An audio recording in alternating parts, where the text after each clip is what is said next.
then you tend to live with it. Then you see how the subversion is going on. It has been going on since years. And today we have reached a stage where a person who was responsible for all this, maybe not by design initially, but by failure, incompetence, whatever, and the person who still doesn't have any remorse for whatever happened under his watch, who has on the contrary tried to build upon it and encash the entire incident in one way or the other. Today he is poised to become the next Prime Minister of this country. Sanjeev Bhatt and his lies. In April 2011, Sanjeev Bhatt filed an affidavit in the Supreme Court of India accusing the then Chief Minister of Gujarat, Shri Narendra Modi, of complicity in the 2002 riots. The Special Investigation Team probing the case of forgery and fabrication of evidence in connection with the 2002 riots has arrested and dismissed police officer Sanjeev Bhatt, making the third arrest after the arrest of assumed social activist Teesta Setalvad and former IPS officer R.B. Srikumar. The SIT is probing the alleged fabrication of evidence in the conspiracy behind the 2002 Gujarat Riots to falsely implicate certain persons, including the then Chief Minister Shri Narendra Modi, now the Honorable Prime Minister of India. Excerpts on Sanjeev Bhatt from the book Gujarat Riots, The True Story, authored by D Deshpande. The SIT says on page 517, and I quote, "It is significant to note that the learned amicus curiae had admitted that I am conscious of the fact that though Shri Sanjeev Bhatt has been contending that he would speak only when under a legal obligation to do so, his conduct after making his statement under section 161 CRPC has not been that of a detached police officer who is content with giving his version.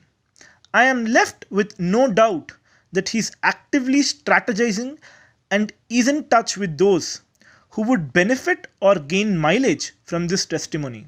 On page 518, the SIT continues, "The view of the learned amicus curiae that it does not appear very likely that a servicing police officer would make such a serious allegation without some basis appears to be erroneous in as much as Shri Sanjeev Bhatt had been all along a delinquent in his career and had been trying to bargain with the government.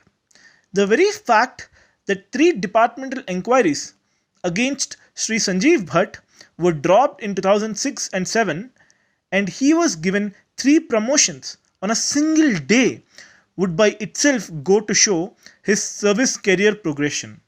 To know more about the complicity of Sanjeev Bhatt in wrongly accusing Shri Narendra Modi in the Gujarat Riots 2002, read Gujarat Riots, The True Story, authored by D Deshpande.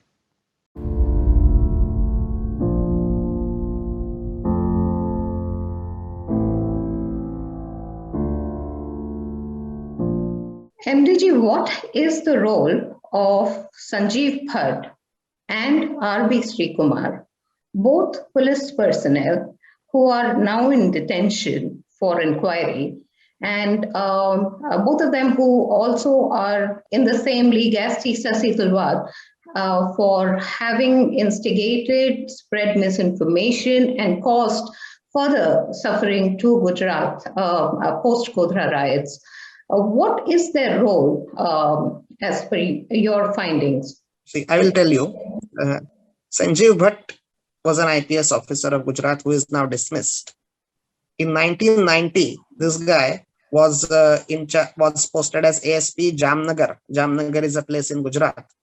And he committed atrocities on peaceful and innocent villagers belonging to a particular community at a place called Jam Jodhpur. In police beatings, 1 person was killed in 1990. At that time, there was no question of BJP or Narendra Modi or anything. Sanjeev Bhatt applied provisions of TADA, draconian law TADA, against innocent people and arrested 140 people under this act. And from October 1990 to 1995, it was again Congress government in Gujarat, okay, when Janata Dal merged with the Congress. So this is a very old case against Sanjeev Bhatt. And there was a judicial inquiry which found Sanjeev Bhatt guilty of misuse of TADA, of police atrocities, and unnecessary imposition of curfew and harassment to people. This case of a death of a person due to police atrocities, so this case was there of against Sanjeev Bhatt since 1990. And the government tried to close the case, Congress government, but the court rejected the closure report. And this case was going on against Sanjeev Bhatt long back. The Gujarat High Court gave a compensation of 1.5 lakh rupees to the families of the victim's family. This was a 1990 case against Sanjeev Bhatt. In 1996, there was another case against Sanjeev Bhatt, which was of planting drugs against an innocent man. And all these details of these cases against Sanjeev Bhatt of 1990 and 1996 are given in the SIT report on pages 48 to 51. That Sanjeev Bhatt planted 1.5 kg of narcotic drug in a room and did a number of things, and the matter is currently pending before the Supreme Court. Now, I might add that the National Human Rights Commission took a very serious view of this, and in its order dated 15 September 2010, ordered the Gujarat government to pay 1 lakh rupees as relief to the victim of the guy in whose place Sanjeev Bhatt planted those drugs. And much before that, the Gujarat Vigilance Commission twice recommended Sanjeev Bhatt's suspension for professional misconduct. This recommendation was first on 15 July 2002 and then on 19th October 2006. So Sanjeev Bhatt is someone, and these are all old cases long before he started talking against Modi. 1990 case, 1996 case, and condemnation by Human Rights Commission as well as the Gujarat Vigilance Commission. MDG, I must add that it is evident that a police officer is the biggest deviant in this whole case. He has cases against him which are constantly proving that it was not just something against the then Chief Minister that Sanjeev Bhatt had held, as a vendetta, but he is a chronic criminal to yes, of course. himself. Yes, that is what the SIT has said. Exactly, this is what the SIT said, that he has been a delinquent all his life. He has been a criminal in his entire career, bargaining his way through the government. These are the words used by the SIT, by the Supreme Court appointed and Supreme Court monitored SIT, I'm saying. That's Sanjeev Bhatt. Anyway, coming back to this point. So, this Sanjeev Bhatt's issue, that this guy, his promotion was due for the position of IGP for quite some time, but he could not get the same due to these pending criminal cases as well as departmental inquiries. There were various other departmental inquiries as well against him. So he had a big axe to grind against the Gujarat government, against Narendra Modi in 2009, since his promotion was due as well as these cases. So what he did was he took on Mr. Narendra Modi. Now, this helped him massively because he got the support of the media, anti-Modi media, BBC, Washington Post, New York Times, international media, UPA government, which was then ruling, Congress. And that helped him massively because that got him support of people, on Twitter. He has been convicted in that 1990 Jamnagar case, which I told you about. In June 2019, the trial court gave its judgment and gave him life imprisonment for that death. And after that, immediately his supporters on Twitter started saying that he is being harassed by Mr. Modi for all that. Now, had he remained an unknown officer, had he not taken on Mr. Narendra Modi, then who would have supported him? Absolutely nobody. He would have had no support from any government, neither the UPA government nor the media. He would have remained an unknown officer with cases against him. So, to help himself get out of those serious cases, he took on Mr. Narendra Modi. That is the biggest logic. The second reason is that he had an axe to grind that his promotion was due and he could not get that because of these cases. So he had naturally took his vendetta out on Mr. Narendra Modi. Now let us come back to the point on the merits of the case of Mr. Sanjeev Bhatt. See, all these things have been conveniently covered up by the media.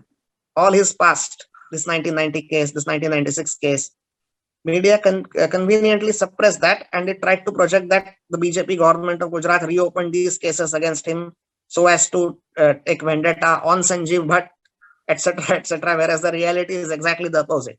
The reality is that because of these cases, Mr. Sanjeev Bhatt took on Mr. Narendra Modi. Anyway, the point on merit is that Mr. Sanjeev Bhatt claimed first on 25 and 26 November 2009 of the record to have been present at Narendra Modi's meeting in Gandhinagar on 27 February 2002 late night. There was a crucial meeting held at the Chief Minister's bungalow in Gandhinagar on 27 February, on the day of the Godhra massacre. The same night, Mr. Modi held a law and order meeting, which was attended by 8 officers, including the then Director General of Police of Gujarat, Chakravarti, and Ahmedabad Police Commissioner PC Pandey. And Mr. Sanjeev Bhatt alleged that he was present in this meeting and that Mr. Modi gave orders to allow police to riot Hindus to allow Hindus to riot the next day after Godhra. Now, this is a very old allegation.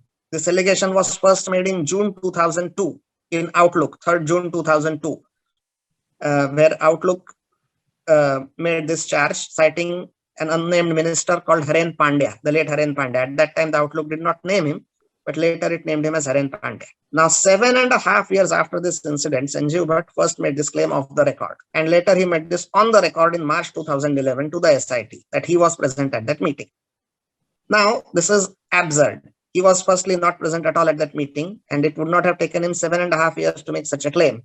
He made this claim only when his own cases of 1990 and 1996 got too tight for him, and his promotion was denied rather.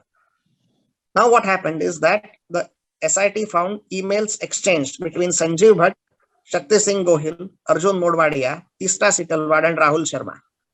Shakti Singh Gohil and Arjun Modwadia are Congress leaders of Gujarat. In 2011, these 5 people were all collaborating with each other, discussing packages, and Congress leaders were offering Sanjeev Bhatt a lot of packages, materials, legal assistance, and they were all involved in this fraud. They were all aware that Sanjeev Bhatt was not present in that meeting at all, and yet they were helping him create this false evidence so as to target Mr. Narendra Modi. The point is that, firstly, is Narendra Modi a fool to openly give such an orders in the meeting with 8 officers present, which would have created 8 witnesses against him, and where any of the officers could have secretly recorded those orders? If at all Mr. Modi wanted to give such orders, he would have done it through other communicators, being careful not to come into the picture directly. That is most basic common sense. That is basic common sense. But the point is that Sanjeev Bhatt asked Rahul Sharma, who is an IPS officer of the Tista Brigade. I mean, he's also a rug, and he's also involved with all these people.